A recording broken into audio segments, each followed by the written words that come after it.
how long should a company wait before they get their payback for their investment on their salesperson? Ooh, that's a tough question. Yeah, well, listen, I'm here for the tough one. Anybody, that's why we got you, Cruzy. Anybody, even Isaac over here, can handle the easy ones.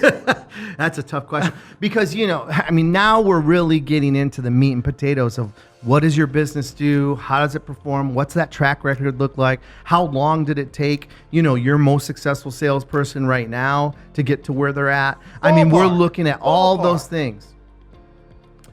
I say that I'm gonna answer the question in a different way. We should see performance indicators. Okay, we should see where they are performing at a high level.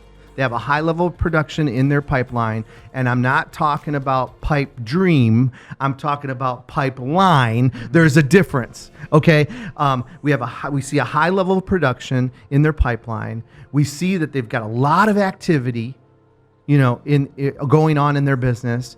So we're seeing the behaviors, right, and making sure that we're driving, because the behaviors are going to drive us to the real seals.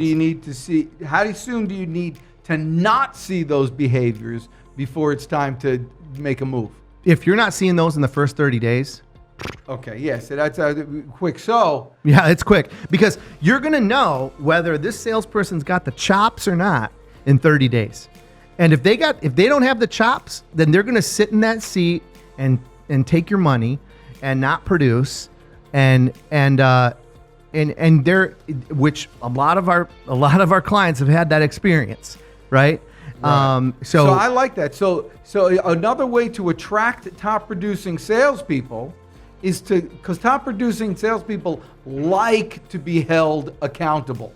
Like it. They like it for their behaviors to be counted on. They always say, listen, if I'm producing, what do you care what I'm doing throughout the rest of the day? That's right. Absolutely right. That's right. So they like to be held accountable when things are going well. Mm-hmm. If things aren't going well, you're going to say, okay, great, we could do this. But I think that's the way to attract top producing sales, by letting them know you are accountable for your production and your behaviors. Right. And here's the other thing. I don't care what else. I love that. Here's the other piece of that puzzle is make sure that the person that you're interviewing has a competitive nature. Make sure that they have a competitive bone in their body. How do you make sure of that? Well, as we're going through the home improvement company that I just told you about, mm-hmm. We had a young lady come in for an interview 2 weeks ago, and that's one of the things that Sales Arbiter does also. If you need sales resource, we're also going to provide you, with we recruit with recruiting services. That's part of our service. That's our best thing. We have a lot of companies that come to us just for that aspect of it. Right. And they get the rest as a bonus. Everything else. It costs right. the same, yeah. So here's the thing. So she comes in, and this young lady, she is spot on, baby. Asking her questions about her past, what's made her successful, the best and the worst opportunity that she's ever been a part of, all these things. She is killing the interview, killing it.